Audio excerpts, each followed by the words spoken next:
Hello and welcome. I'm Lorianne Lumby with Authentic Freedom Academy, and this is our weekly spiritual service. Today is Friday, April 2nd, 2021. And our theme today is gentleness. And so, with that theme in mind, let's take a few moments to arrive here and to enter into that space of softness and stillness and gentleness within us. So I invite you to begin by closing your eyes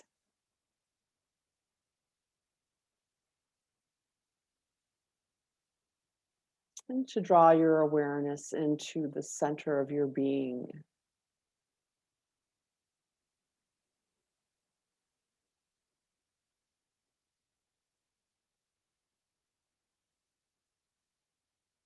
Following the movement of your breath as you draw it in and as you give it release, as you draw it in and as you give it release.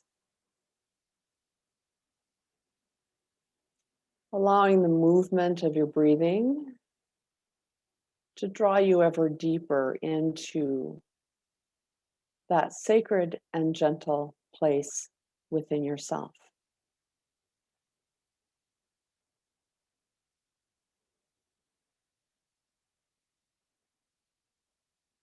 That place within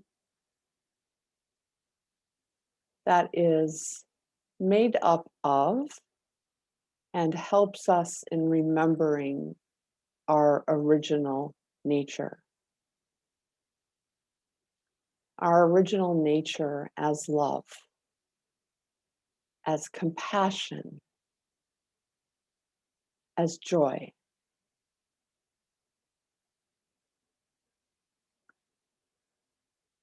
An original nature that is soft and gentle. And if you find it helpful to bring a color into awareness, a color that represents that original nature, that gentleness, that softness. And I invite us all to rest for a few moments in silence in that place of our original nature, surrounded by that color that presented itself to us.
Within that place of gentleness, I invite us to listen to these words from the Book of Wisdom.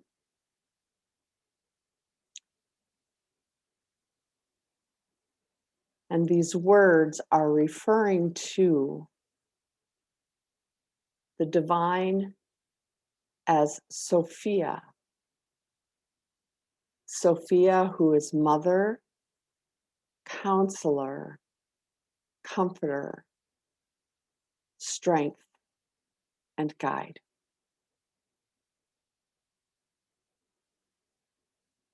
I therefore determined to take Sophia to share my life,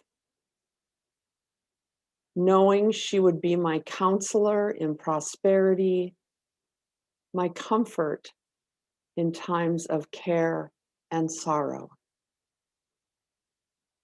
When I go home, I shall take my ease with her, for nothing is bitter in her company. When life is shared with her, there is no pain, gladness only, and joy.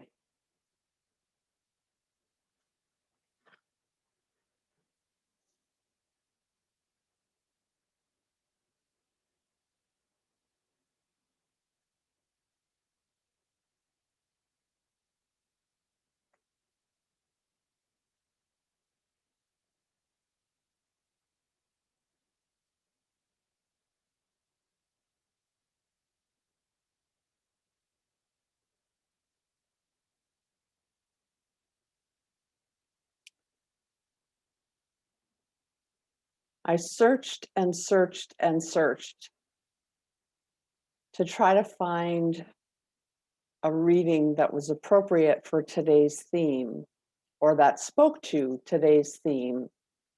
And while that reading from wisdom isn't perfect, there were definitely some words in there that spoke to the message that I'm being invited to share with this community today.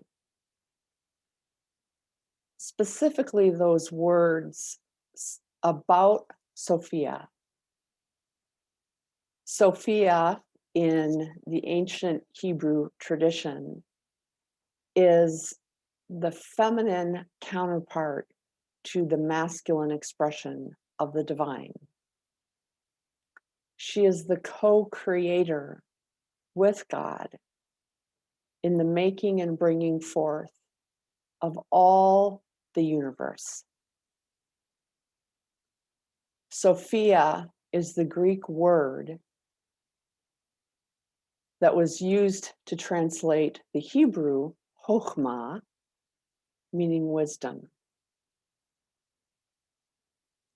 Wisdom is the ultimate expression of divine compassion, love, and discernment.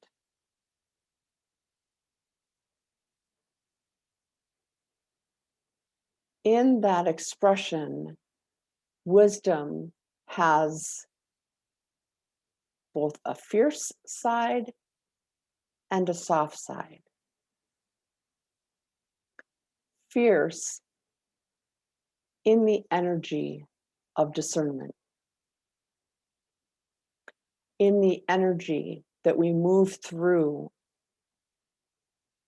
in order that we might grow and be transformed.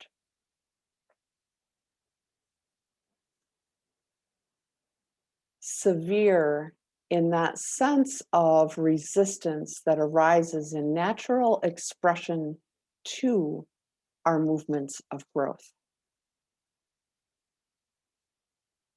Like a seed that needs the shell to protect itself, but also needs that shell so that it might gain strength as it breaks through the shell and begins to find its way up to the earth so that it might grow and become mature as the plant that it is meant to be.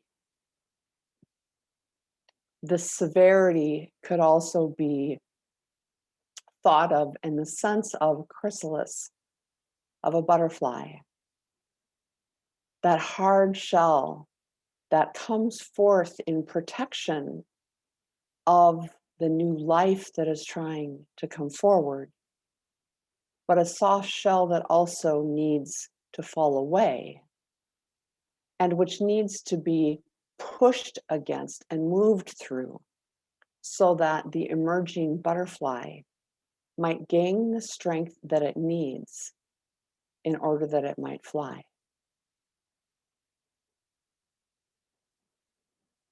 We have all moved through these times of severity, those times of constriction, resistance, those times when we have had to struggle or fight to get to that place of liberation and freedom.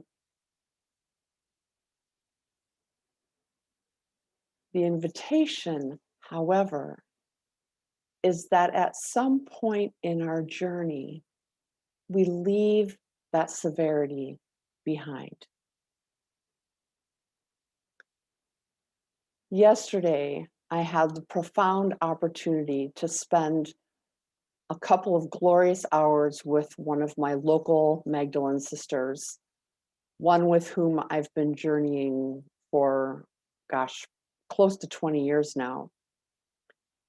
And there's this miraculous thing that happens when we get together, in that together, in conversing, babbling through certain quandaries, questions, difficulties, we always find our way to some sort of breakthrough, some amazing insight.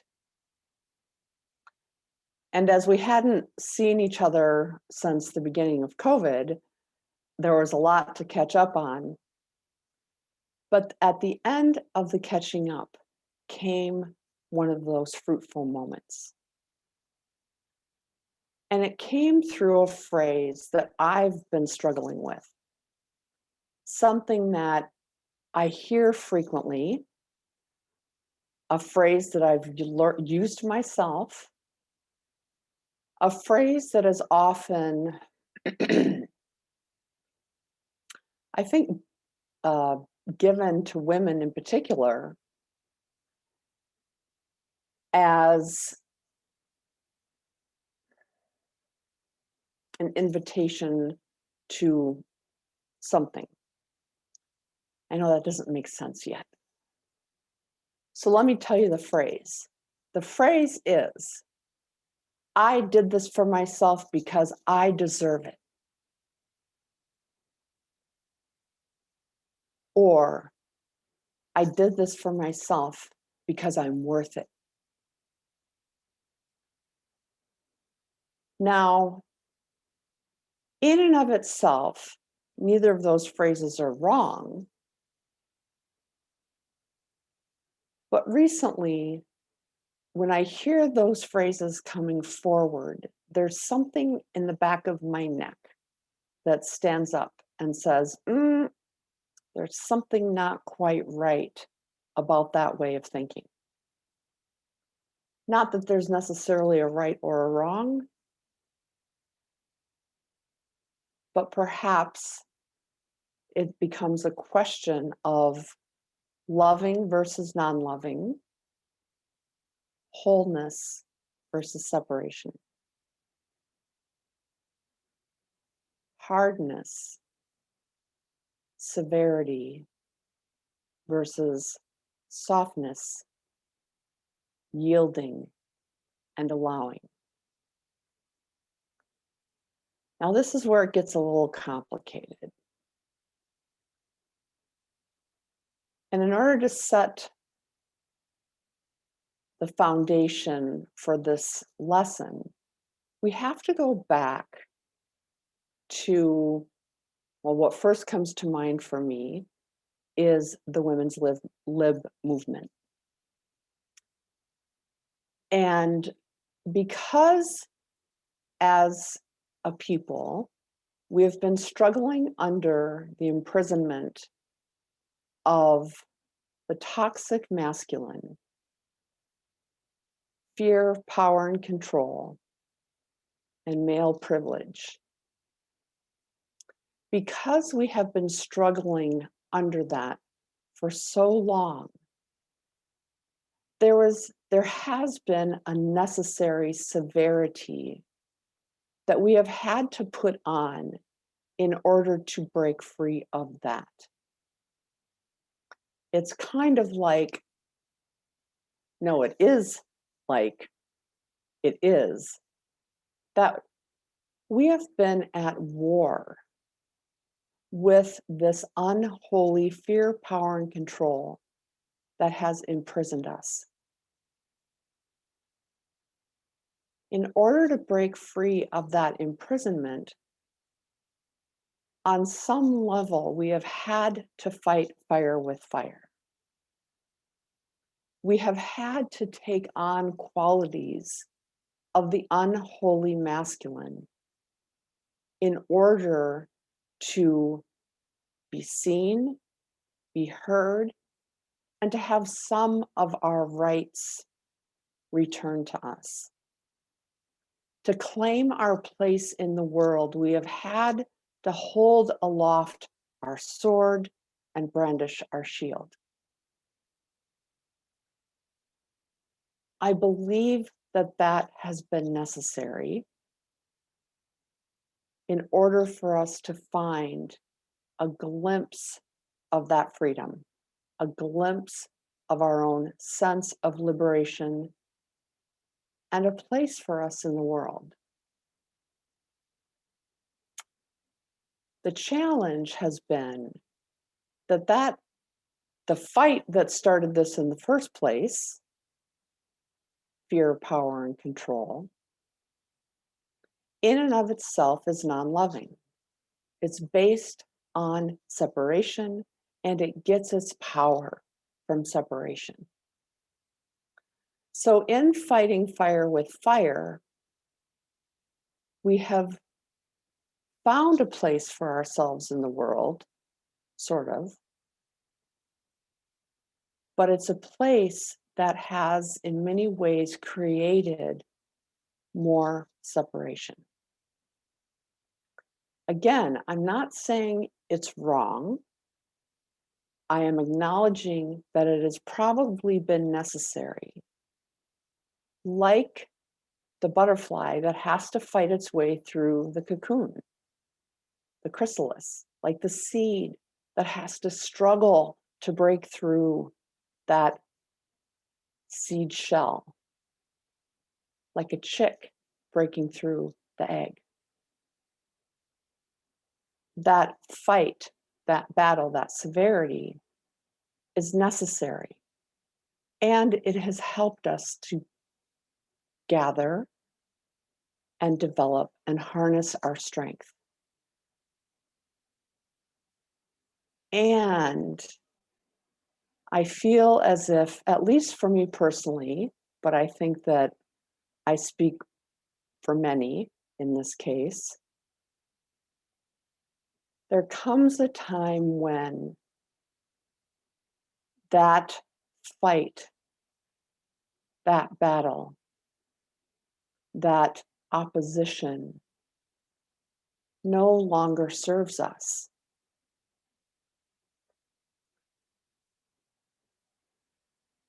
As I've been pondering this dynamic, I've found myself writing in my journal 3 phrases that has ended up being some sort of poem. And it goes like this: I used to be soft, but life made me hard. I'm trying to remember soft.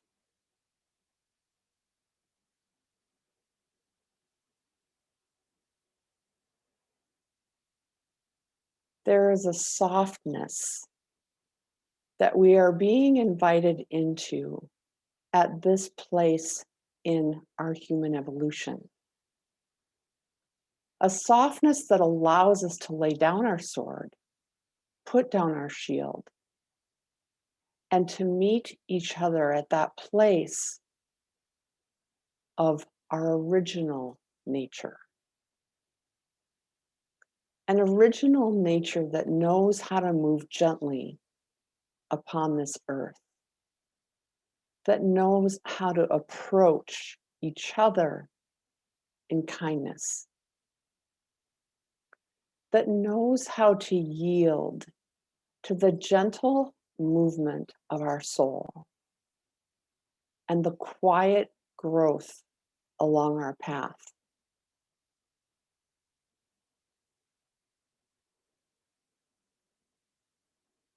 This softness allows us, invites us, allows us to approach each other as one. It allows us to open our ears and our hearts in listening. It allows us to speak gently and softly. It allows us to cease from fighting and battling and creating more division. And in allowing ourselves to take that risk, we are moving away from the unholy expression of our humanness.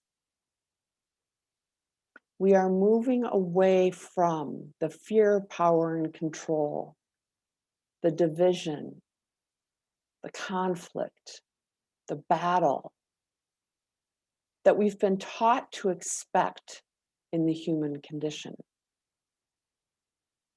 And instead, to move towards our authentic holiness, our authentic wholeness. Now, this is where it becomes really interesting. To go back to that statement, I did this for myself because I deserve it. Do you hear the conflict in that? Do you hear the defensiveness? It's like saying, I have to fight to get what I need. I have to fight to get what I want. The same is true when we say, argue,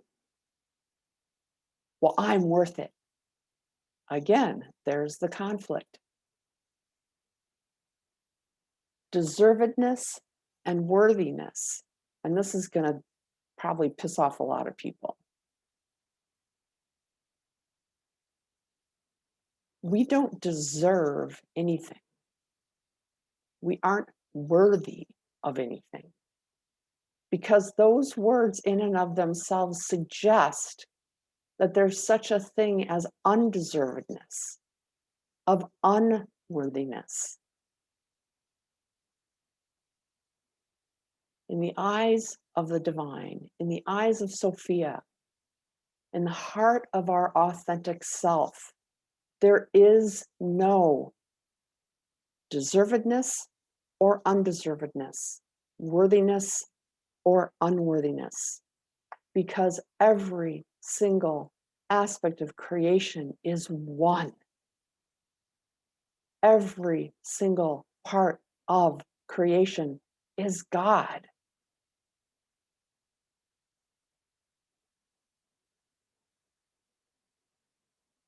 This profound truth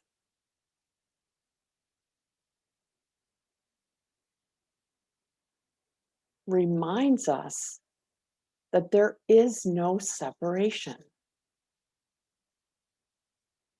So never in the world would we ever have to argue about something because we deserve it. Never do we have to argue about somebody else not deserving something. And oh my God, this is coming to mind right now.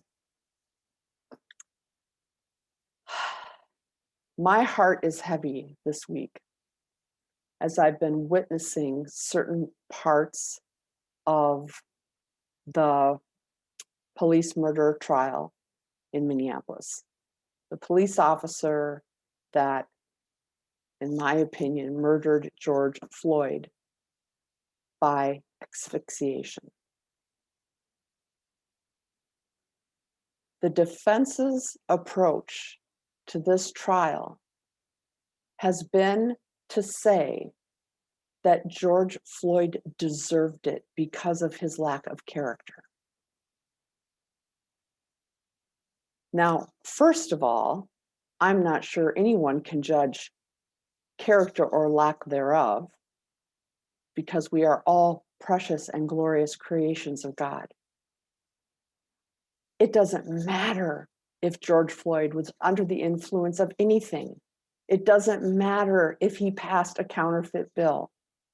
Absolutely no human being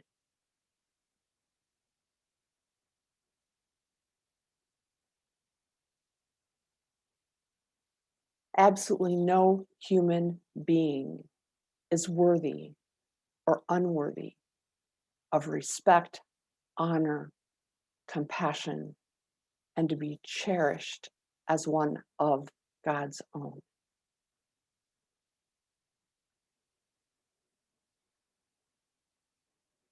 That approach of the defense is all about separation. Worthy, unworthy, deserving, undeserving. And that polarity is what is causing the pain and suffering in our human experience. So we are being invited to move past that polarity, to recognize that it is not weakness to be gentle and soft and kind and compassionate and understanding. And in choosing softness, we do not have to give up our strength. And this is the big lie that we've been told. If you're soft, you're weak. If you're gentle, you don't have courage. The holy masculine and the holy feminine understand otherwise. For when we embrace our softness, our strength emerges out of us naturally, effortlessly.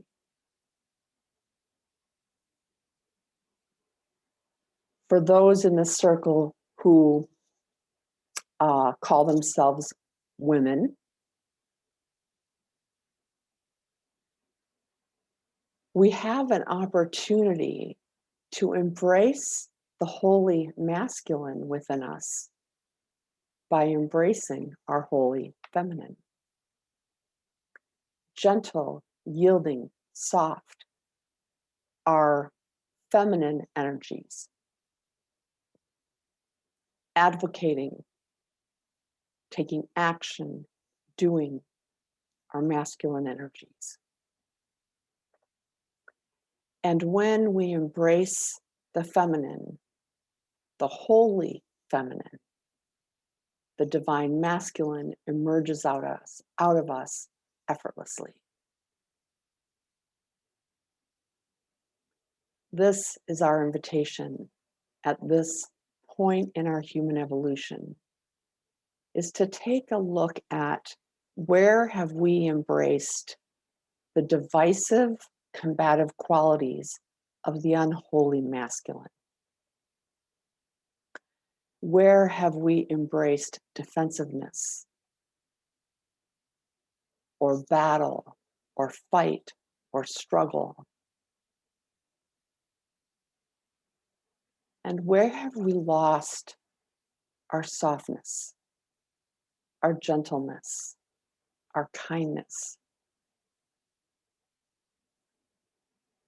And how are we being invited to lay down those aspects of the toxic masculine so that we can embrace our authentic, holy feminine, therefore creating a space in which the holy masculine can take root and begin to find its way through us.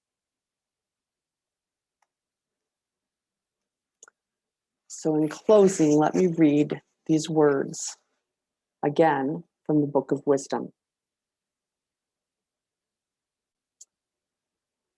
I therefore determined to take her to share my life, knowing she would be my counselor in prosperity, my comfort in times of care and sorrow.